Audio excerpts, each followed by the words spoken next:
God. Moreover, it is required in steward that a man be found faithful. And Matthew 25 verse 23. Sabi nito, basahin natin muli ang sabay-sabay. And Matthew 25 verse 23. Nakita na po natin, no? 23. Yan.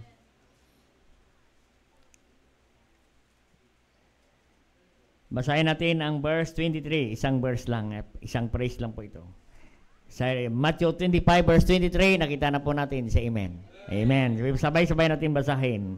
His Lord said unto him, Well done, good and faithful servant. Thou hast been faithful over a few things. I will make thee ruler over many things. Enter into the joy of thy Lord.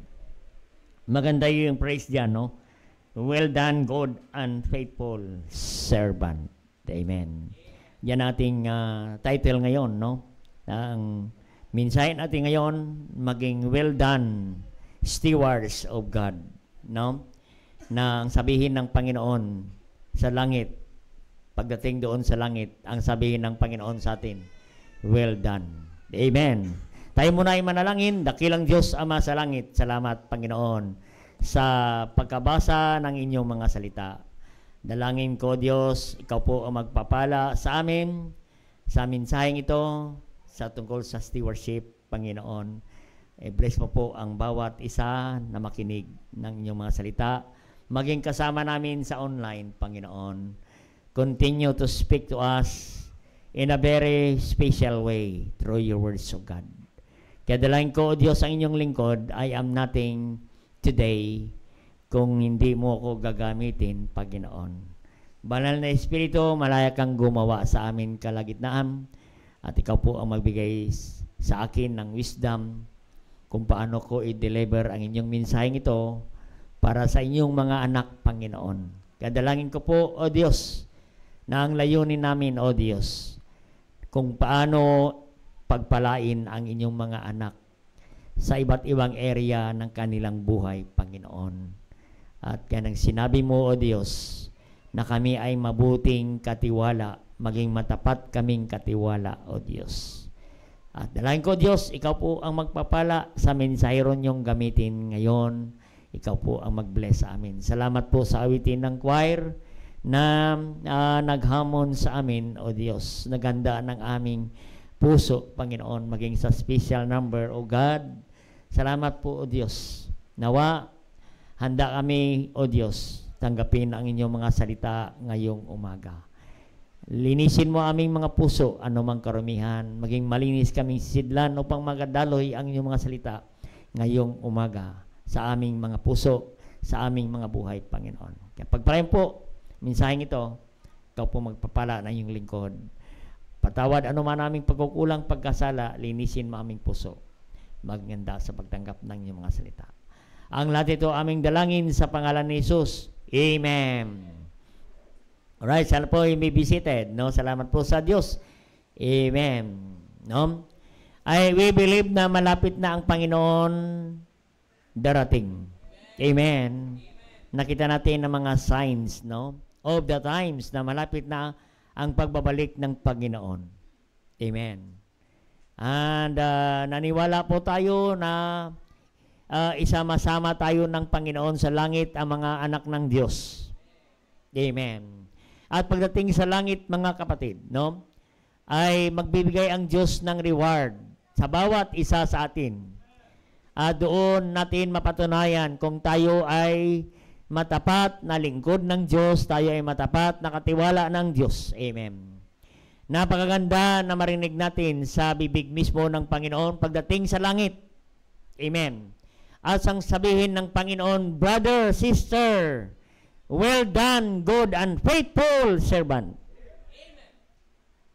Amen. Amen. Nawa marinig natin sa bibig ng Panginoon. Amen. Isang kagalakan ng Panginoon na makita niya ang kanyang mga anak na ginagawa niya ang the best, well done, good and faithful servant. Amen. Ang nakakalungkot na marinig natin sa bibig ng Panginoon sa atin, no? Pag hindi tayo magandang katiwala sa Diyos, no? Sa kanyang mga bagay na pinagkatiwala ng Diyos sa atin, kapatid. At ang sabihin ng Panginoon sa bawat isa, kapatid, ang sabi niya, thou wicked and slothful servant. Amen? Yan po ang nakakalungkot na marinig natin sa bibig mismo ng Panginoon. Amen? Na ang Diyos natin, kapatid, no? Ang Diyos natin ay Diyos, no? Na siya ang magbigay sulit sa atin sa lahat ng ating mga ginagawa, kapatid. No? Sabi nga natin diyan, no? Sa chapter 4 verse 3, but with me is very small thing that I should be judged of you, or man's judgment ye I judge not mine own self. Amen. Si Pablo po, ay hindi tayo dinajudge ni Pablo sa anuman ng ating ginagawa. Ang Diyos na mismo ang mag-judge sa atin pagdating sa langit isang araw. Kaya maganda, kapatid, na maparinig natin sa bibig mismo ng Panginoon. At sasabihin ng Panginoon sa atin, well done, good and faithful. Amen? Yan po ang marinig natin dapat sa Panginoon. At sabi niya, moreover, brethren, sabi niya, it is required as steward that a man be found faithful. Amen? Maganda, no? Hindi lang basta faithful, kailangan well done. Amen? Good and faithful servant. Gawin natin ang the best sa Diyos. He deserved the best, amen, because He gave His best. He gave His only begotten Son, Jesus Christ, para tayo magkaroon ng kaligtasan. Amen? Dito po sa ating binasa, kapatid, in 1 Corinthians chapter 4, verse 2, Paul reminds every believers that we are steward of God in all success in our life. Amen. Kaya kapatid, our success in life is not measured by how much we keep, how much we save, but how much we give away for the glory of God. Amen. Kaya kapatid, no? Kaya po ang stewards, no, ng Panginoon, not measured by our skills, not measured by our riches, but it is measured by our faithfulness to God. At pagdating sa langit, ang sasabihin ng Panginoon, well done, good and faithful servant. Amen? Kaya kapatid, no, yan ang usapin natin, kapatid, na dapat maging well done tayong stewards ng Panginoon. Amen. Pag sinabing stewards, tayo ay manager. Amen. Tayo ay manager, no? We take care someone's property or position. Amen. We are manager. No? God entrusted steward. No? Tayo ang pinagkatiwala ng Diyos sa atin. Amen. Parang isang bagay, no, na hiniram natin sa kaibigan, no? Halimbawa, naghiram ka ng motor sa iyong kaibigan, sa iyong kamag-anak. You are stewards of that material things. Amen? And you need to take care for the things that you have borrowed from your friends, from your loved ones. Amen? Dahil hindi ikaw ang may-ari. Amen? Ganon po ang stewardship, no? Whatever we possess today are borrowed from God. Amen. Yan po ang idea, kapatid. At we are only a manager. Nawa sa pagbalik natin sa mga bagay na hiniram natin sa Diyos at sabihin ng Panginoon, well done. Amen. You did the best as you can. No? Kaya kapatid, yan po ang ating katayuan, ang ating position bilang mga Kristiyano. We are only a stewards. We are only a manager. Amen. Tayo ay manager lamang. No? Hindi po tayo ang may-ari, kundi ang Diyos ang may-ari. Amen. ng lahat ng bagay. Wala po tayong pagmamay-ari. Amen. Ang sabi ni Job sa Job 1:21, amen? Hubad akong lumabas sa sinapupunan ng aking ina. Hubad din akong aalis sa mundong ito. Amen? Ibig sabihin, wala tayong dala. Amen. Kaya lahat ng mayroon sa atin, yan po ay galing sa Diyos. Ano man mayroon sa atin, yan ay galing sa Panginoon. Lahat Kanya, kapatid. All our possession, all our properties belongs to God. Ang sabi ng Psalm 24 verse 1, the earth is the Lord and the fullness thereof. The earth is the Lord. Lahat po ng property sa buong mundo galing ay may-ari Diyos. The earth. Amen. The sea. Amen. The whole planet Earth owned by God. Kaya anumang bagay na napossess natin, you have a property, you have material things that is owned by God. Amen. Tayo ay katiwala lamang ng Panginoon. Tayo ay katiwala lamang ng Panginoon. Amen. Even material things. Amen. Even financial things, financial matters, everything owned by God. Amen. Anong sabi ni Haggai sa chapter 2 verse 8? Silver is mine, gold is mine, saith the Lord. Amen. You have riches today, you have wealth today, owned by God. That is owned by God. Sabi ng Panginoon, that is mine, gold is mine, silver is mine. Amen.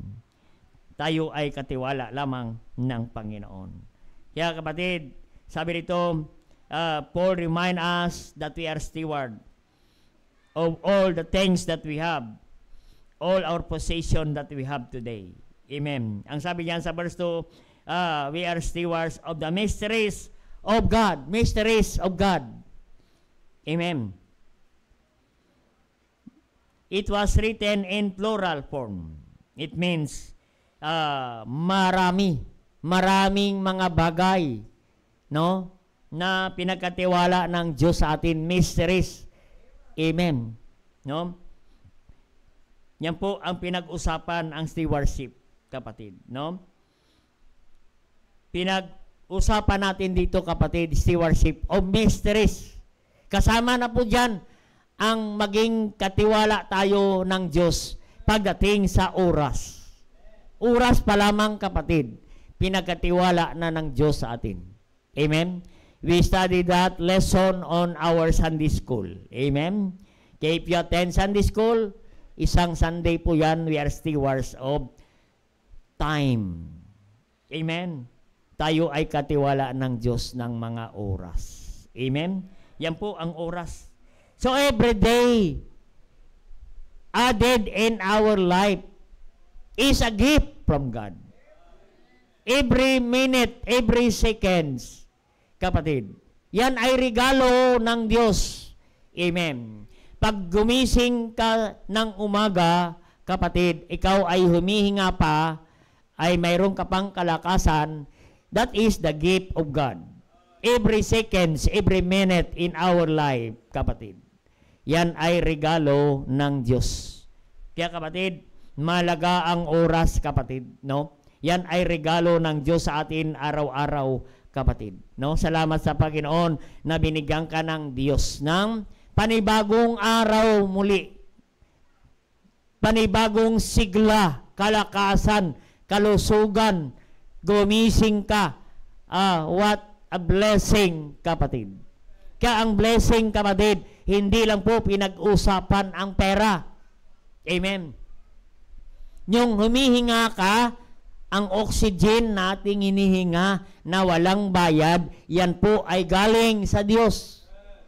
Kaya pagising mo pa lang sa umaga, magpasalamat ka na sa Diyos.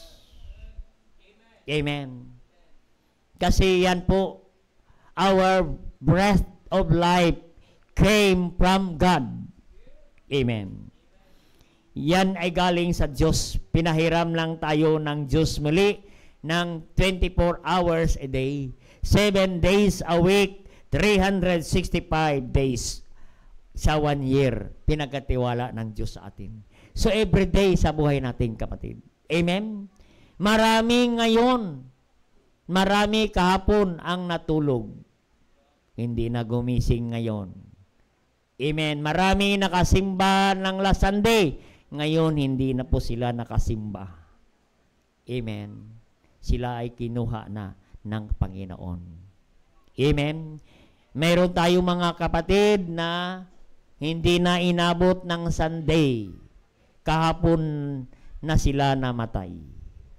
And praise God, kung ngayon nandito ka, what a gift of God, the gift of another day in your life. We are stewards of God when it comes to time. Amen? Kaya binigyan tayo ng Diyos ng isang araw. God gave us 7 days and 1 day is for the Lord. 1 day is for the Lord. Exodus 35:2. Exodus 35:2.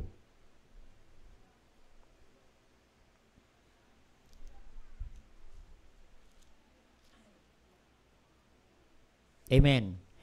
We need to understand, kapatid, na ang 7 days ay lahat yan pagmamayari ng Diyos.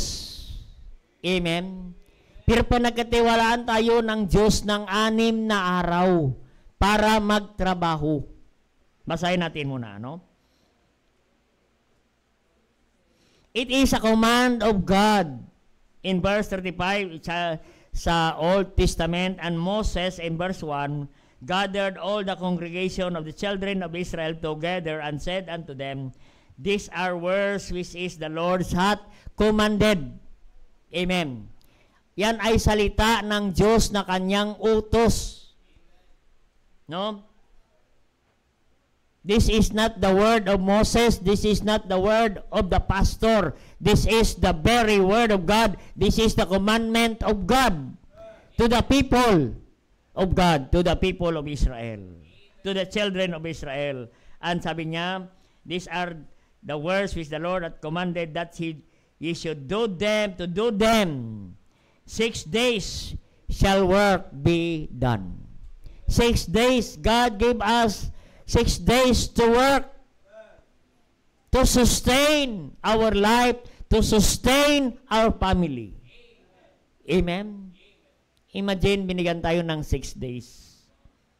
Amen?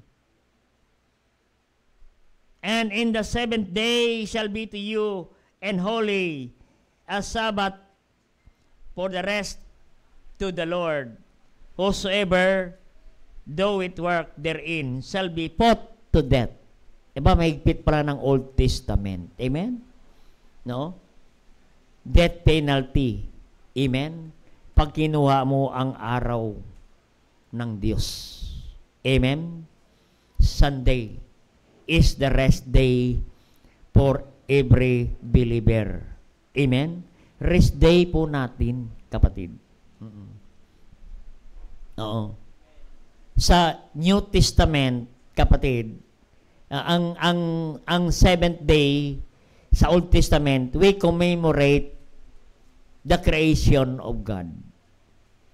In the New Testament, Sunday, we commemorate the resurrection of Jesus Christ. We remember that Jesus Christ died. He was buried. After 3 days, He rose again. And we remember the Lord Jesus Christ's death and resurrection every Sunday. It reminds that Jesus is alive. He is risen. He is no longer in the grave. Amen. Yan po ang Sunday. Amen. We come to the church so that the Lord will give you rest. Amen. You rest in your... This is a time for our spiritual rest, social rest, mental rest. Amen. we rest for all stressful world. We come to church. And God inviting us to come to the church every first day of the week. Not only to worship the Lord, but God will give us rest. And God is inviting us every Sunday. Imagine, kapatid, ini-invite ka ng Diyos. Amen? Hindi na dapat tayo kailangan ng Diyos imbitahin every Sunday kung ikaw ay anak ng Diyos. Amen? Pero sinabi ng Panginoon sa Matthew 11 verse 28, "Come unto me, all ye heavy laden, and I will give you rest." Amen. Oo. Nakapagod, kapatid, mula Linggo hanggang Sabado, ikaw ay magtatrabaho, pati Sunday, magtatrabaho ka pa, kapatid, wala kang rest, kapatid. No. You violate the nature of God, the law of nature of God. Even the Lord Jesus Christ, He created 6 days in His creation, and in the 7th day, God rest. Diyos yan na, kapatid, nagpahinga. Ay lalo na tayo, mga tao lang, kapatid, hindi naman tayo makina. Maging ang makina, bumibigay pag hindi nakapahinga. Maging ang mga sasakyan, hindi yan, bibigay yan, kapatid, pag hindi nakapahinga. Amen? Kaya nga, kapatid, ang 6th day, ang 7th day, kapatid, ay rest para sa mga Kristiyano. To rest our soul. To rest our spirit. Amen? To have spiritual rest, to have mental rest, physical rest. Amen? Kaya nga, kapatid, ang Sunday ay para sa Panginoon. Isa holy sa Panginoon. Amen? Yan mo makita natin, kapatid. Kanya, no? Kaya salamat sa Panginoon, no? Binigyan tayo ng Diyos ng panahon na magtrabaho. Binigyan din tayo ng Panginoon na magsamba at magpahinga para sa Kanya. Amen? Yan, nag-design ang Diyos eh. God created day and night. Amen? Sipin mo kung hindi nagbigay ang Diyos ng gabi. Hindi makapahinga ang tao. Amen? Yung night, amen? No? Para makapahinga ang tao, para mawala na yung buong magdamag na gabi, makapahinga ka sa mga radiation. Amen? Radiation. Oo. Minsan, hindi na tayo makapahinga ng radiation kahit madilim, nakailaw pa rin ang mga cellphone. Amen. Oo. Kaya kapatid, be faithful in our time. Amen.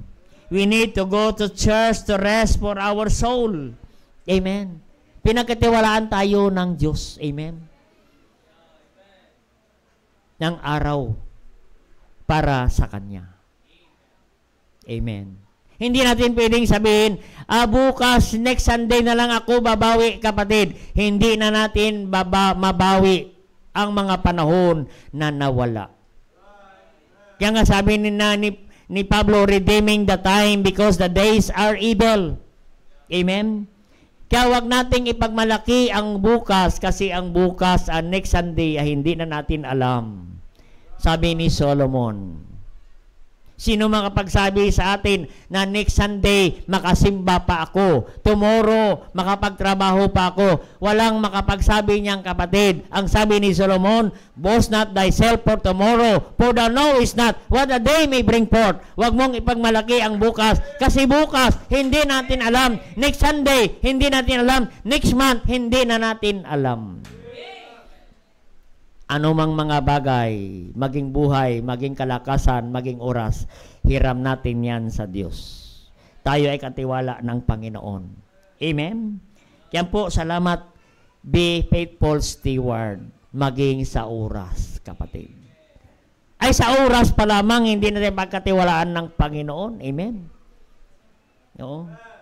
Oras pa lamang yan, kapatid. Amen. Kaya pinagkatiwalaan tayo ng Diyos dapat. Maging ang ating buhay, maging ang ating patutuo. We are stewards of life. Amen. No? Kaya sabi ng Panginoon, maging maayos tayong, maging maganda ang ating patutuo. Maging ang patutuo, kapatid, ay pinagkatiwala ng Diyos sa atin. Amen. We are stewards of our good testimony. Amen. Maging magandang halimbawa tayo sa iba. Ang sabi ng Matthew 5:16, let your light to shine before men and they may see your good works. Amen. They may see your good works. Nawa, kapatid, makita sa atin ang mabuting halimbawa bilang Kristiyano. Amen? Maging ilaw tayo sa sanlibutan. Hindi tayo maging katisuran ng mga kapatid. Kundi tayo ay maging pagpapala sa kanila, kapatid. Tayo ay maging asin. We are the salt of this world to preserve their life. Amen? Yan po ang ating pinagkatiwala ng Diyos sa atin. Amen. Pinagkatiwalaan tayo ng Panginoon. Even our family, we are stewards of our family. Amen. Kung ikaw ay father, pinagkatiwalaan ka ng Diyos, you are steward of your wife, you are stewards of your children, you are stewards of your family and loved ones. Amen. Tayo katiwala ng Diyos. Amen. Binigyan tayo ng Diyos ng family. Amen. Salamat sa Diyos, na binigyan tayo ng Diyos ng pamilya. Masarap sama-sama ang bawat isa. Amen. Nakita natin, kapatid, masaya, is a blessing to see. It is our joy to see every family, every individual family worship God. Every family serving the Lord. Amen. Di ba nakakatuwa ang isang pamilya? Lahat kayo, buong pamilya, nananambahan sa Diyos. Amen. Katulad ng sabi ni David, I was glad when they said unto me, let us go into the house of the Lord. Amen. Isang kagalakan ng isang leader ng tahanan, ng isang pamilya, to see every family going to church, worshiping God, serving the Lord. Amen. Kaya salamat sa Panginoon. Maging blessing tayo sa ating pamilya, kapatid. Kaya salamat sa Diyos. Amen. Maganda kung isang pamilya, sama-sama kayo sa isang simbahan. Amen. Lahat kayo, Baptist. Amen. Aba, kapatid, blessing ng isang pamilya. Sama-sama. United. Worshiping the Lord. Amen. Bine-bless ng Panginoon ang isang pamilya na sama-sama. Basahin natin muna, iramin natin ang Psalm 133, verse 1. Psalm 133, verse 1. Behold, how good and pleasant is for the brethren to dwell together in unity. Amen. Alam mo ba, ang isang pamilya ay pinagkasundo lang tayo ng Diyos dahil sa Kanyang salita, dahil sa Kanyang simbahan. Amen.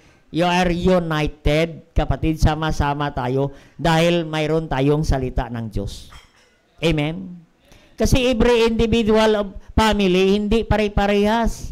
Hindi pare-parehas ang ugali, hindi pare-parehas ang itsura, hindi pare-parehas. United lang po yan dahil may salita ng Diyos. Amen? Kaya sabi ng Panginoon, sa verse 3, as dew of Hermon, and the dew descended upon mountains of Zion, for the Lord commanded the blessing, even life forevermore. God will command the blessing to every family united in the Lord. Amen? Kaya salamat sa Diyos. Amen? Maganda, united, hindi divided ang pamilya. Kapatid, dapat sama-sama nananambahan sa Panginoon. Amen? Yan po, pinagkatiwalaan tayo ng Diyos ng family. Kaya kapatid, no? Yan ang pinagkatiwala ng Diyos sa atin. Amen? Kaya yun lahat, maraming mga bagay na pinagkatiwala ng Diyos sa atin. Amen? No? God entrusted us also, not only our testimonies, not only our family, but God entrusted also riches. Amen? Finances. Amen? Pinagkatiwala lang ng Diyos sa atin. Anumang mayroon sa atin. Amen? Salamat sa Panginoon. No? God entrusted us time, testimony, as well as our treasure. Amen? Sabi ni Paul kay Timothy, where your treasure is, where your heart also. Amen? Saan mo nilagay ang iyong treasure, doon ang puso mo. Amen? Kaya nga kapatid, inaayos natin ang simbahan, pinapaganda natin ang simbahan, kapatid. Mas maganda pa sa ating tahanan para ang mga anak ng Diyos ay lagi sa simbahan, excited sa simbahan. Amen. Kung maganda ang simbahan, amen. Hindi mo na kailangan mamasyal pa. Amen. Ay sa simbahan, pwede ka na magpa-picture-picture dyan. Pwede ka na mag-selfie-selfie dyan. Amen. Yan ang dahilan, kapatid. Kaya pinapaganda natin ang templo ng Diyos. Amen. Kaya pinagkatiwalaan tayo ng Diyos ng treasure, kapatid, no? Yung mga resources natin, kapatid, pinagkatiwalaan ng Diyos. At salamat po, no? Na sa inyong katapatan sa pagbibigay. Nakita niyo po ang inyong pagbibigay, kapatid, no? Ginagamit natin yan for the advancement, for the kingdom of God. Ginagamit natin yan para sa paggawain ng Panginoon. Amen? Kaya napansin natin, kapatid, ang ating simbahan ay napansin natin may mga deficit tayo kasi ginagamit natin lahat ng resources natin para sa gawain ng Panginoon. Amen? Kaya kapatid, ang pagbibigay baging steward sa Panginoon, hindi natin pinag-usapan how much we give, kapatid. No? Ang pinag-usapan natin, kapatid, how we give right to God. We are stewards of our finances. Amen? No? Kaya tinuturo sa atin yung biblical, scriptural giving. Amen? Na tayo ay isang katiwala ng Panginoon. Amen? Katiwala lang tayo ng Panginoon. No? Kaya kung ano ang sinasabi ng Panginoon, yan ang ating sundin, kapatid. Yan po ang principle of stewardship, the principle of obedience. Amen? Obedience. Maganda, kapatid, na mga anak ng Diyos sumusunod sa Kanya, sumusunod sa Kanyang salita. Yan po ang stewardship, the principle of obedience. Amen. Alam naman natin, kapatid, na ang mga anak ng Diyos na marunong sumunod sa Kanyang salita ay pinagpala ng Diyos. Nandiyan na po sa Deuteronomy 28 verse 1 and 2. Kapatid, hindi ka magkukulang. Amen. Kung ipagamit mo sa Diyos ang iyong resources. Amen. Because we cannot outgive God. Hindi mo kayang malampasan ang Diyos pagdating sa pagbibigay. Ang mahalaga lang sa ating, kapatid, is not how much we give to the Lord, but that, ang pinag-usapan niya, kapatid, how we give to the Lord. Paano natin ibibigay sa Panginoon? Amen? No? Ang hindi natin pinag-usapan, what we give to the Lord. Ang pinag-usapan natin, how we give to the Lord. Paano natin binibigayan sa Diyos? Kailangan, kapatid, ang sa larangan ng stewardship of our giving, kapatid, see to it that our giving is a result of our obedience to the Lord. O, gusto mong sumunod sa Diyos. No? Kaya ang principle of stewardship is the principle of obedience. Ay pag sumunod ka lang talaga sa Diyos, amen? Doon ang pagpapala ng Panginoon. Basahin ninyo 28 hanggang 15, nandoon ang pagpapala ng Diyos. Hindi na natin babasahin nyo na lang sa bahay. No. Ang mga hindi sumusunod sa Diyos sa Kanyang salita, basahin naman natin mula 16 hanggang 30. Nandoon naman ang sumpa ng Diyos. Amen? Kaya kung sumunod ka, pagpalain ka ng Diyos. Deuteronomy 11 verse 26, mayroon tayong pagpilian, kapatid. Oo. Kaya hindi tayo ginawa ng Diyos na robot. Tayo ay binigyan ng Diyos ng freedom to choose blessing or to choose the curse. If you want blessing, obey His word, obey His command, and God will command the blessing shall come upon you. Amen? Kaya may mga utos ang Panginoon. Oo. Hindi po utos yan ng simbahan, hindi po yan utos ng pastor. Yan ay utos ng Diyos. Ang sabi ng Malakay 3 verse 10. Amen? Alam naman natin yan. Ang sabi niya, bring ye all the tithes into the storehouse. Amen? We must bring. That's the reason why we worship the Lord. Because not only to sing to the Lord, to study in Sunday school, but to bring our tithes and offering to us worship Him. To worship Him. Amen. Kaya nagdadala tayo, dalhin natin ng ating offering sa Diyos. Amen. Yan ang sabi ng Panginoon kay Malakay. Amen. Malakay. Sa Chinese, pagbasa nila ng Malakay, Malachi. Malachi.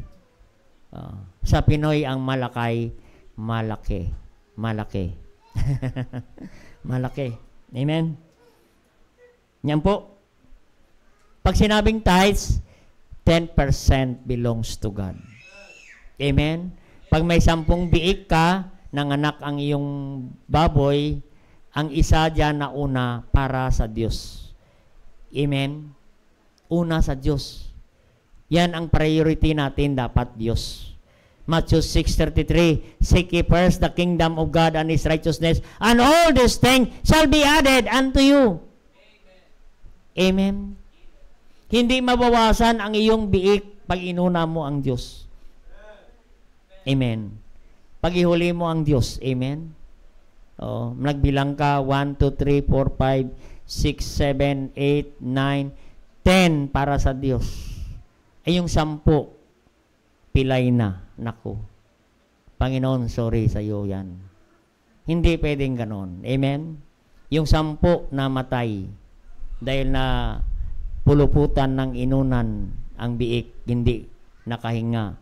Ang ika-10 namatay. Naku, sorry Lord, sa iyo ang 10. Hindi ganon, kapatid. Ang una para sa Diyos. Amen? Kanya. Sabi ng Leviticus 27 verse 30. Amen? The tithes is holy unto the Lord. Pag sinabing holy, Kanya. Amen? Kanya. Kanya yan, kapatid, ang una. Amen. Yan po. Holy unto the Lord every fruit of the tree. Amen. Kaya ngayon meron tayong first fruit. Amen. Yung unang bunga ng ating pinagpagalan sa Diyos. Binibigay natin sa Panginoon. First fruit. Amen. Kung mayroon kang alaga, firstlings. Amen. O, kung may alaga kang kabayo, ang unang panganak ng kabayo, ayan, ibigay mo sa Panginoon. Pero wag mo na kayong magbigay ng kabayo. Kasi wala tayong paglalagyan. Amen. Paglaruan lang yan ng mga bata. Amen.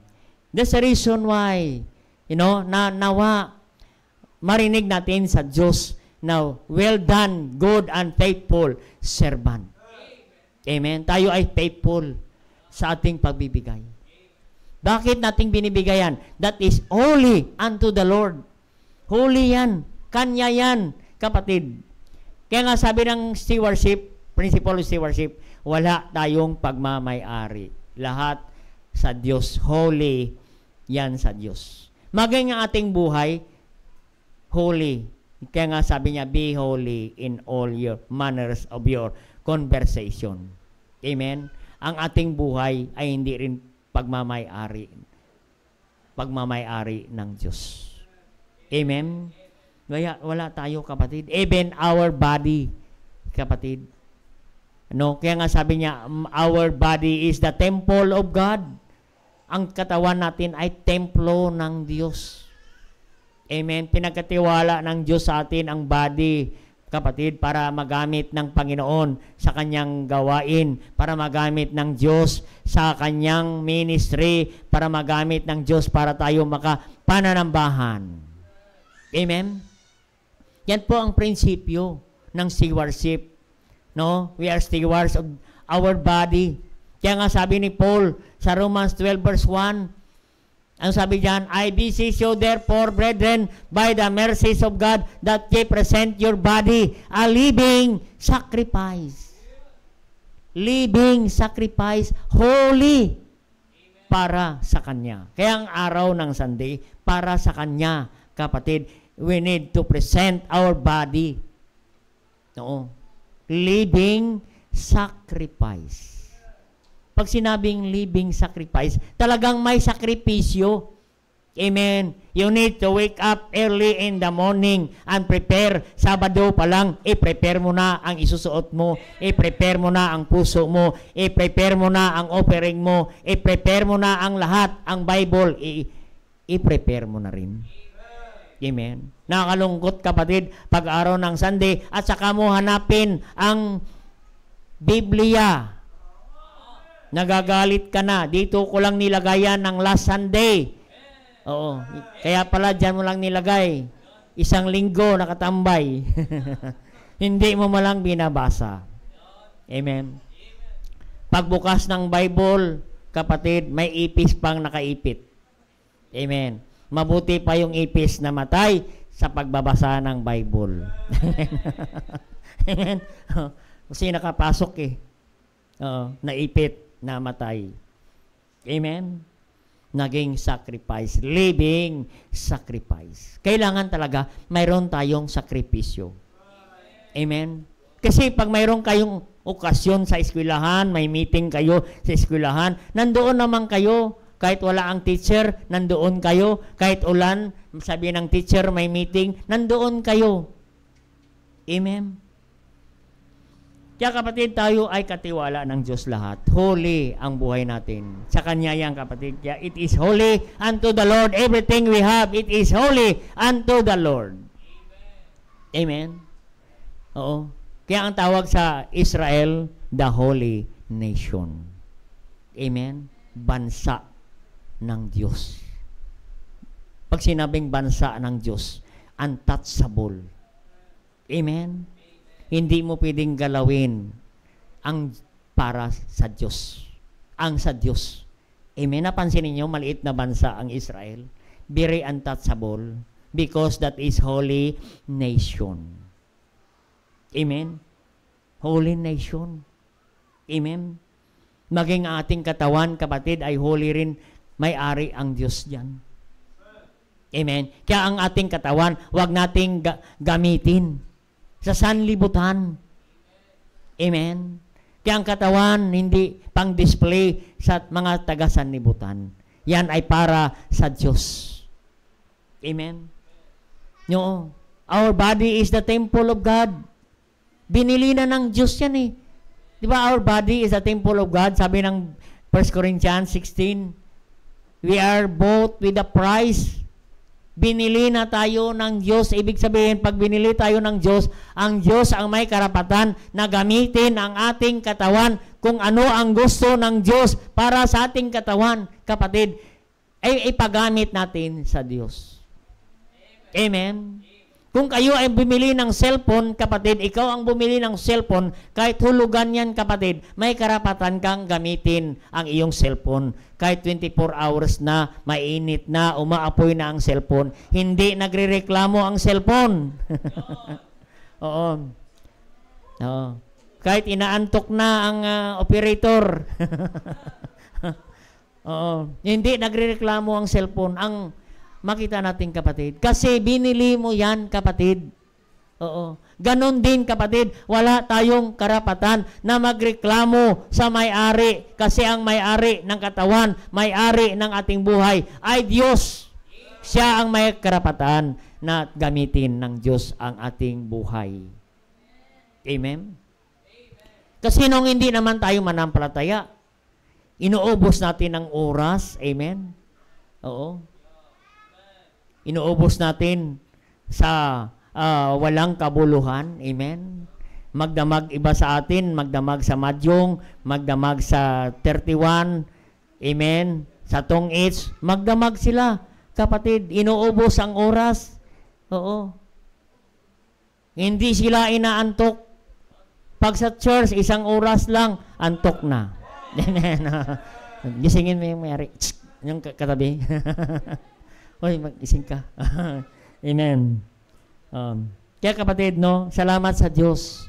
Pinagkatiwalaan tayo ng Diyos ng araw ng Sunday para sa Kanya. Amen? So, lahat ng bagay, pinagkatiwala ng Diyos sa atin. Maging ating kapirahan, kapatid. No? Kaya kung saan ang puso, kung saan ang kayamanan mo, doon ang puso mo. Amen? Gusto mo mahalin ang Diyos, mahalin ang simbahan, ilagay mo ang kayamanan mo sa gawain ng Panginoon. Sigurado, lagi ka sa simbahan. Kahit walang simba, nandito ka sa simbahan. Lunes, nandito ka. May mga kapatid, nandito. Lunes, nandito siya. Amen? Magugulat kayo pagkatapos malinis na ang auditorium. Amen? Kaya salamat sa Diyos. Amen? Gamitin natin ang ating buhay sa Panginoon. Amen? Pinagkatiwalaan tayo ng Diyos. Amen? Pinagkatiwalaan tayo ng Diyos. Sabi sa Luke 16 verse 10. Luke 16 verse 10. No? Be faithful in little things. Be faithful also in much. Amen? Ang sabi dyan, paano ka mapagkatiwalaan ng Diyos ng maliit na bagay pa lang, hindi ka na mapagkatiwalaan. Lalo na, kapatid, bibigyan ka ng Diyos ng mamon. Anong mamon? Pera. Amen?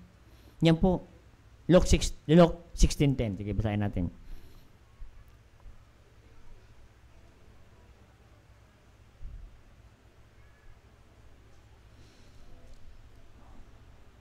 He that is faithful in what is less, faithful in much. He's just in less, unjust in much. Amen? Kaya doon tayo sinusubukan ng Panginoon sa maliit na bagay. Amen? In little things, be faithful to the Lord. And God will give you much, be faithful also. Amen? Ang sabi diyan, if therefore you have not been faithful in unrighteous mammon. Amen? Kung hindi ka pinapkatiwalaan ng Diyos ng unrighteous mammon, who will commit to your trust the true riches. Amen? Kaya kapatid, ang tunay na kayamanan ay hindi lang pera. Amen? Kaya marami na pong mga bagay ang pinagkatiwala ng Diyos sa atin. Ang hinintay ng Diyos, ang in-expect ng Diyos, marinig niya sa langit ang sasabihin ng Panginoon, well done, good and faithful servant. Amen? Yan po, no? Kaya kapatid, kaya tayo maging faithful sa Panginoon. Give what is holy unto the Lord. Amen? Ibigay natin ang holy sa Panginoon. Yan ang una nating puntos. Amen? Pangalawa, kapatid, why we need to be a well-done steward. No? Ibigay natin ang the best sa Panginoon. Tingnan natin sa 2 Chronicles 31. Amen? Sige, may time pa tayo. Sige, ihinto ko na lang pag 2 Chronicles.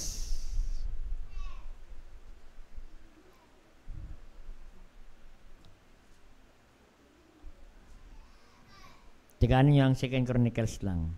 Chapter 31, verse 46.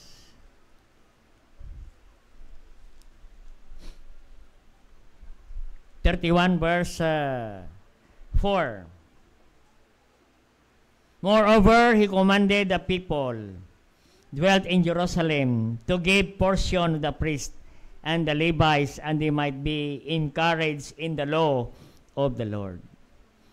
In verse 5, as soon as commandment came abroad, children of Israel brought abundance, the first fruit of corn, wine, oil, honey, of all increased the field, the tithe of all things brought into in abundantly.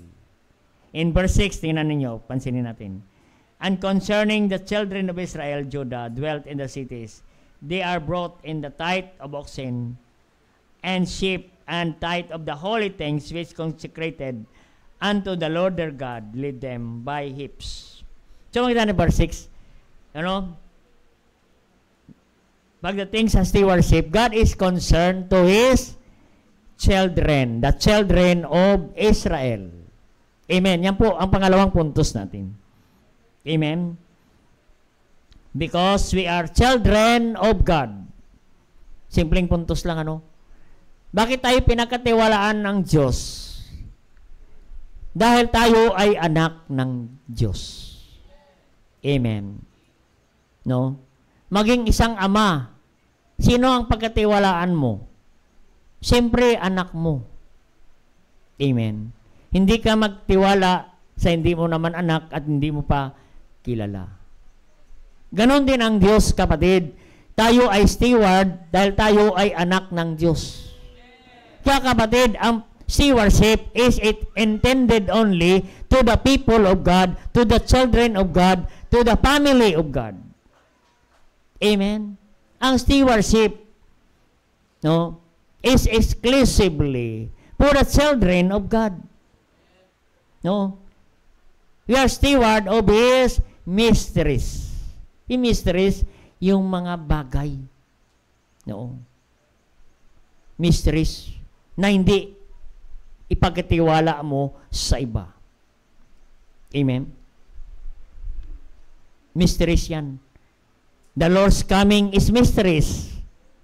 Yung rapture is mysteries. Amen? Mysteries yan. Amen?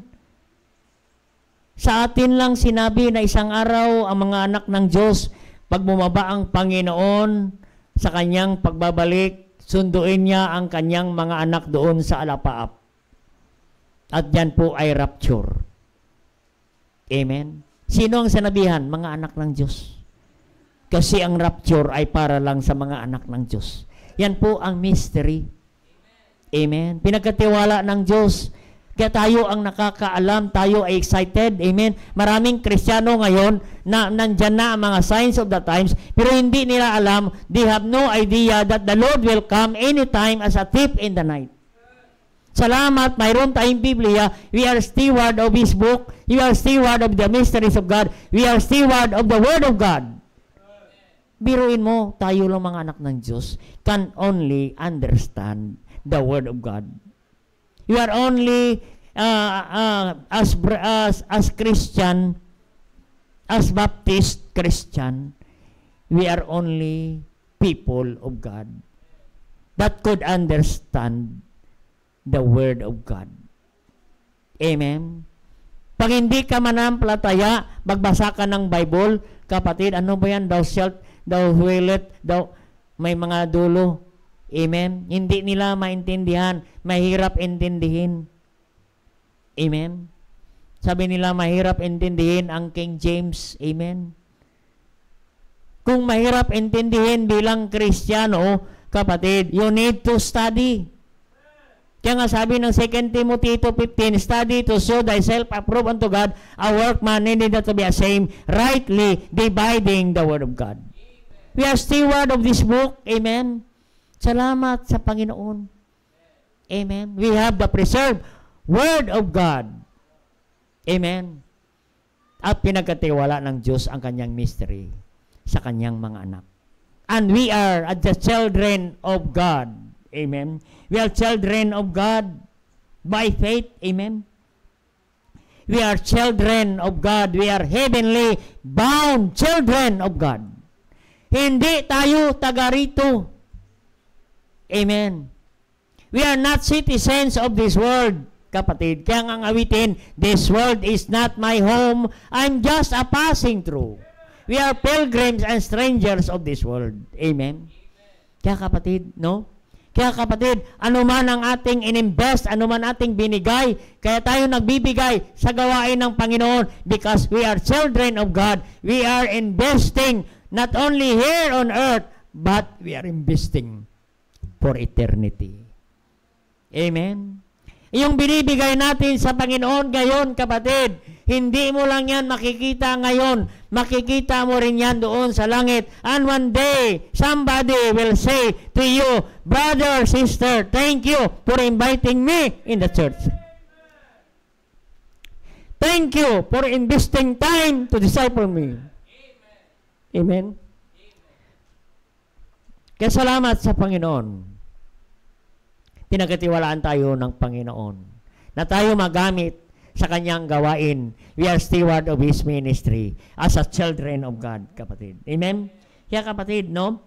Kaya tayo nagbibigay sa gawain ng Panginoon. Ang ating binibigay, kapatid, ang may-ari niyan, Diyos din.